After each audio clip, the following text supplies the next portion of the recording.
is that America becomes more involved on the side of Europe, and who knows, never say never, casts its lot with Russia and China. Something is shifting in the world, and it's not making headlines the way it should. Quietly, the balance of power is tilting away from the West toward forces the US wishes it could stop. Alliances are forming, strategies are unfolding, and Africa is right in the middle of it. But what's happening behind closed doors? Let's find out.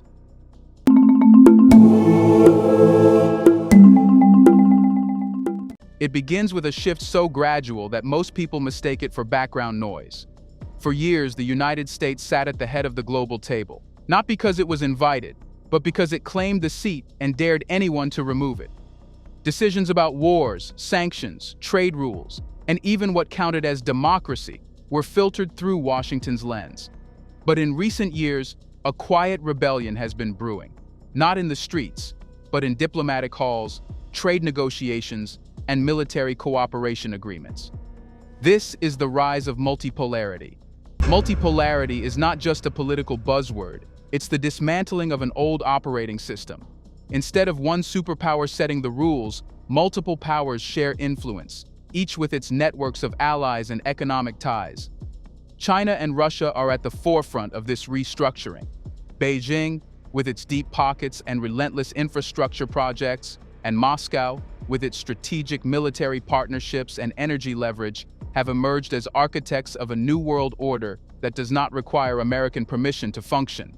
This shift is not ideological alone, it's deeply practical.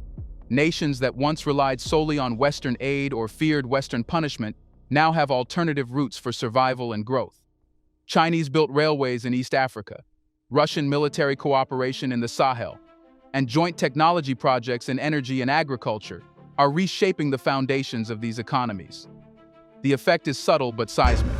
Countries are learning that dependence on the US is not the only path to relevance. United Kingdom, that there is a counterweight to the European attempt at retaining their hegemony in international relations. And I think this must be understood in the context that the world is progressively moving towards multipolarity. But the Western world is taking the view that that multipolarity is not a good thing, their rhetoric notwithstanding. And therefore, when it is seen that the Russians and the Chinese are becoming a lot more intimate in terms of their collaboration, I think a few things arise. One, Russia is a nuclear power. China is a nuclear power.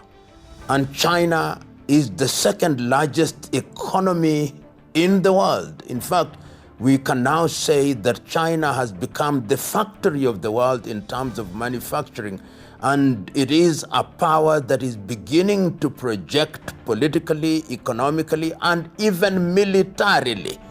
And it is acquiring new friends through soft power within the Asian region, within the Pacific region, and as far as the continent of Africa and Latin America.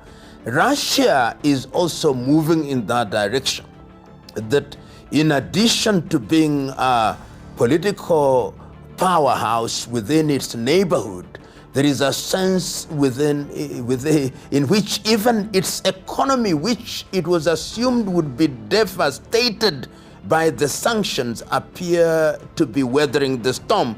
And it is acquiring new friends or strengthening existing friendships. And we have seen that with their presence in the Sahelian region, their presence in Central African Republic, their presence in Sudan, their presence in different parts of Latin America, and the coming into this intimacy of China, or what one may call Russo-Chinese alliance, is something that I think must worry the West. From Lumumba's perspective, the United States doesn't just oppose multipolarity because it prefers the simplicity of control. It fears it.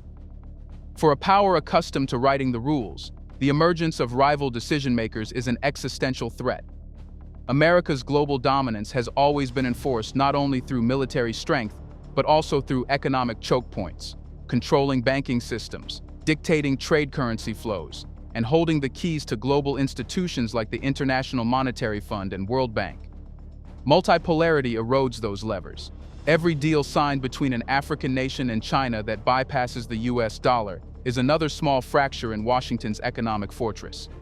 Every African leader who turns to Moscow for security instead of a Western capital represents another crack in its geopolitical armor. And here's where Africa becomes more than a bystander. This is not a tug of war between three giants where the continent plays the role of prize. It's an awakening of agency. For decades, Africa was treated as an arena for proxy battles, where the Cold War's ideological fight between capitalism and communism left scars but little sovereignty. Now, multipolarity offers the possibility of negotiating from a position of choice rather than desperation. African nations can play both sides, or neither, depending on what serves their interests. Of course, this possibility does not mean the road will be easy. Multipolarity is not inherently benevolent. It simply means there's more than one source of power. But for Africa, the very existence of options changes the dynamic.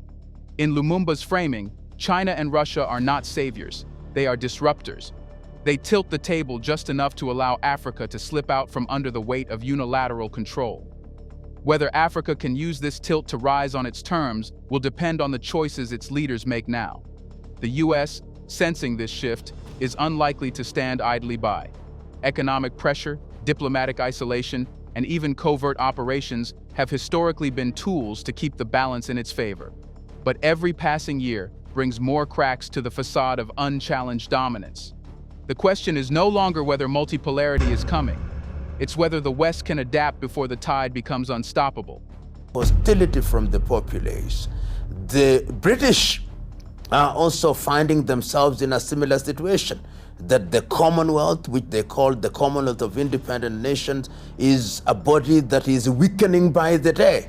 And we see that even within the United Kingdom itself, there are internal contradictions in the Union. So these are powers, namely the United Kingdom and France, which are losing their grip. The sun is setting on their empires, and they are becoming desperate and fearful, particularly because their populations are also aging, and in many ways their economies are not as vibrant as they ought to be. The signs of Western decline are not dramatic explosions. They are slow leaks. Power rarely disappears in a single moment. It seeps away quietly, one lost influence at a time. For the West, especially in Africa, this seepage is becoming impossible to ignore. What was once an unshakable hold, secured through colonial legacies, financial leverage, and cultural dominance, is now riddled with vulnerabilities. You see it in the contracts African governments sign today. Where once the standard route for funding infrastructure meant knocking on the doors of European capitals or Washington-based institutions, African leaders are increasingly looking elsewhere. Roads are being built with Chinese financing. Energy grids are being modernized through Russian technology. Satellite projects, data centers, and defense deals now have signatures from Moscow and Beijing, inked alongside African ministers. Each of these arrangements chips away at the West's monopoly on African development. Trade patterns tell the same story.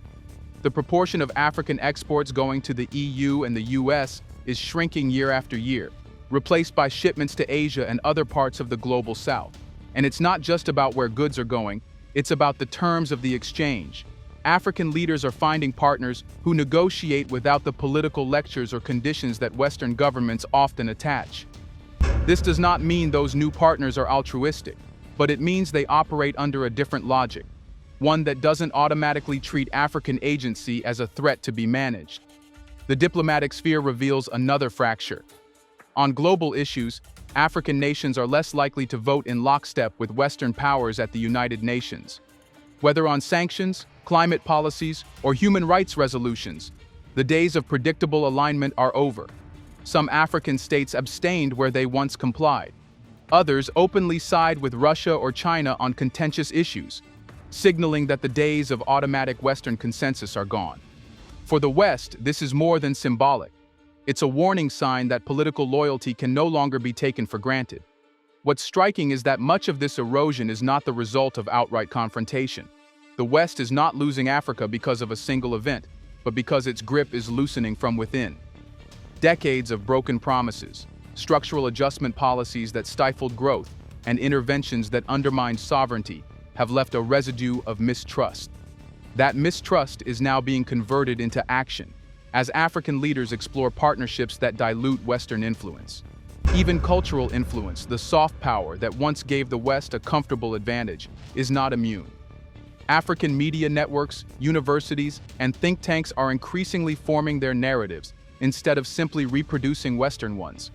Content from Chinese media houses is finding its way into African households. Russian cultural diplomacy is subtly embedding its presence through language programs, cultural festivals, and educational exchanges. These may seem small compared to billion-dollar trade deals, but culture shapes perceptions, and perceptions shape political choices. For the West, regaining lost ground will be difficult because the challenge is not just economic, it's psychological. Africa is no longer operating from the position of a junior partner eager for validation. It is acting as a marketplace of power, able to choose who to deal with and when. That freedom of choice, even if imperfect, changes everything. The West can still wield influence, but it no longer commands obedience. And when obedience is replaced by negotiation, the nature of power shifts. The cracks in the Western grip are no longer invisible. They are widening into fractures that could soon make the old dominance impossible to restore. The question now is not whether the West is losing ground, but how far it will fall before it realizes that Africa's role in the global order has changed for good. Let's pause for a second to say, big thank you to the Black Culture Diary community, where Black voices, stories, and legacies are preserved and amplified. By becoming a member, you're not just supporting the channel, you're becoming part of a powerful cultural movement. Let's continue. And China doesn't talk much. It doesn't make noise. Russia also does not make noise in the manner that Western Europe does. So the diplomacy is sometimes subtle, many times subterranean, and I think it is going to ruffle feathers, if it has not ruffled feathers, when the meeting takes place on the 3rd day of September 2025. I want to imagine that Western intelligence must now have deployed all their arsenal, human and otherwise, with a view to either torpedoing this or trying to understand what is going to be the end game after that rendezvous.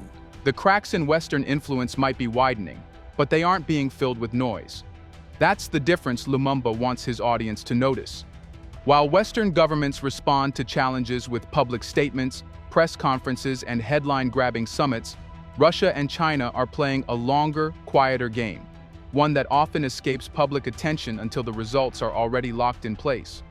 In African capitals, deals are being signed behind closed doors, not for the sake of secrecy, but because the approach is fundamentally different. Chinese engineers arrive without fanfare, break ground on a railway, and months later, a new transport route is operating, not a press release in sight. Russian military trainers work directly with local forces, improving skills and readiness without broadcasting each step to the global media. It's not a lack of transparency. It's a deliberate choice to build credibility through delivery rather than declarations. This method creates a different kind of trust. When a partner arrives without theatrics, there's less public posturing to maintain and fewer political points to score in the short term. The West often frames its engagement with Africa as a moral mission. Phrases like uplifting democracy or saving governance dominate its rhetoric. But these narratives also come with strings and expectations. Russia and China, by contrast, tend to frame their presence as transactional. We build this, you provide that, and both sides benefit. This straightforwardness, even if self-serving, can be refreshing to governments weary of being lectured. It's also a strategy that avoids provoking unnecessary resistance. The West's loud approach makes its moves highly visible, giving rivals time to rally opposition.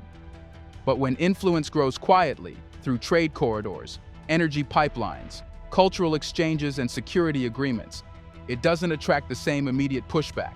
By the time it becomes obvious, it's already embedded in infrastructure, military capabilities, and economic dependencies that can't easily be undone. Soft power plays a role here too, but in a manner that is almost invisible to the casual observer. Chinese-funded scholarships bring African students to Beijing, not just to study engineering or medicine, but to absorb a worldview in which multipolarity is normal and Western dominance is not inevitable. Russian cultural centers host art exhibitions and history lectures that subtly recast the narrative of global politics, emphasizing shared struggles against imperialism and celebrating moments of solidarity between Africa and Eurasia. These are not flashy gestures, they are seeds, and seeds don't make noise as they grow. Lumumba's emphasis on this quiet approach is not accidental. He understands that African history is full of loud interventions that left deep scars, military coups backed by foreign powers, sudden economic rescues that turned into decades of debt, and grand diplomatic ceremonies that produced little change on the ground. The quiet alternative is appealing because it avoids the trauma of public imposition. It's not that Russia and China are benevolent, it's that they are patient. Patience allows influence to root itself more deeply than force ever could. Even in times of crisis, this preference for silence holds. When conflict breaks out, Western capitals often make their positions loudly known, accompanied by threats of sanctions or promises of intervention. Russia and China, on the other hand, often engage through discreet mediation, military support delivered without media coverage, or economic relief negotiated in private. This does not mean they act without self-interest. It means they choose strategies that leave room for relationships to survive political storms. The consequence is a steadily shifting landscape. While the West continues to dominate headlines, Russia and China are shaping the reality beneath them. Africa is increasingly woven into supply chains, defense networks, and cultural ties that run eastward as much as westward. The realignment is happening not through confrontation, but through quiet, consistent presence. And that's the danger for the West. It's hard to fight an opponent you can't hear coming. If the quiet rise of Russia and China has been reshaping the global map, Africa is not merely a beneficiary of this shift, it is a cornerstone of it.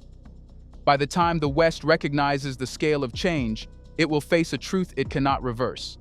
Russia is no longer vulnerable to isolation, and Africa is part of the reason why. Which would then mean that some European countries would want to be engaged a lot more in the conflict, because in the minds of some European powers, this is the time to defeat Russia. And the question is, can you defeat Russia? It is not something that is not going to be easy. But Russia may also want to say that we now have allies. Here's a reminder to please like and share the video and subscribe to our channel to watch more videos on Black culture, history, civilization, and identity. Let's continue now. Lumumba's point is not simply that Africa supports Russia. It's that Africa's position in the 21st century makes such support strategically decisive. This is not the Africa of the Cold War, trapped between superpowers. It is an African country commanding vital natural resources, controlling critical trade routes, and holding immense diplomatic weight in multilateral bodies. In the African Union, in the United Nations, and in regional blocs like ECOWAS and SADC, African votes and voices can influence the legitimacy of sanctions, peacekeeping mandates, and international resolutions. If Africa stands firm with Russia, Western strategies to isolate Moscow become a mathematical impossibility. The strategic significance goes beyond politics. Africa is a vast reservoir of raw materials that feed global industries, including uranium from Niger, cobalt from the DRC, gold from Burkina Faso, oil from Angola, and rare earths scattered across the continent. In an age where resource security is as critical as military power, access to these supplies can make or break a nation's technological ambitions. Russia's deepening partnerships with African resource exporters ensure that, no matter how severe Western sanctions become, Moscow can maintain access to essential inputs for its economy and defense sector. Then there's geography. Africa's ports and air routes offer logistical advantages that can bypass Western-controlled choke points. Naval cooperation agreements with countries like Sudan, Mozambique, and Equatorial Guinea give Russia potential footholds along crucial maritime corridors. In peacetime, these serve as gateways for trade. In times of tension, they can be strategic levers. When these routes are linked to the broader Belt and Road networks championed by China, the result is an interconnected infrastructure web that the West cannot easily disrupt without sparking broader conflicts. Diplomatically, Africa also offers something far less tangible, but equally potent: legitimacy. For centuries, the Western narrative painted Russia, and any challenger to Western power, as rogue, dangerous, and unworthy of global leadership. But when African leaders stand on the same stage as Moscow's, signing agreements and praising partnerships, that narrative frays. Every African head of state who visits the Kremlin, every joint summit that ends in commitments for trade and defense, sends a signal that Russia is not isolated. That signal doesn't just resonate in Africa. It travels to Latin America, Asia, and the Middle East, emboldening other states to resist Western pressure. For the West, this creates a dilemma with no easy answer. To undermine Russia, it would have to weaken Africa's willingness to cooperate, but doing so risks alienating the very governments it still hopes to influence. Heavy-handed tactics could accelerate Africa's pivot eastward, while softer approaches struggle to compete with the tangible benefits Russia and China deliver. The more the West tries to corner Russia, the more it risks pushing Africa into Moscow's embrace. Lumumba's framing turns the old logic on its head. In the past, Africa's value in global politics was often seen as secondary, important, but not decisive. Now, in the struggle between old powers and rising ones, Africa is a kingmaker. Its decisions can shield Russia from Western strategies that might have succeeded a generation ago. And this perhaps is the final irony. The West's history of using Africa as a tool of its power is now the reason it struggles to confront the continent's independence. The relationships it once neglected or exploited are the very relationships Russia has nurtured. In the architecture of the multipolar world, Africa is not a bystander. It is a load-bearing pillar. Remove it, and the structure falters. Keep it in place, and the West's ambitions to defeat Russia remain nothing more than a distant dream. Is Africa now the kingmaker in global power struggles? Can the West truly isolate Russia without African support? Let us know in the comment section. Has the age of unquestioned Western dominance already ended? Do you want to watch more videos like this one? If so, subscribe to our channel and press the bell icon next to it. We have decided to bring videos on something nobody talks about: the Black culture, civilization, history, and evidence about how glorious Blacks have been. Thanks for watching, and until the next video, stay tuned.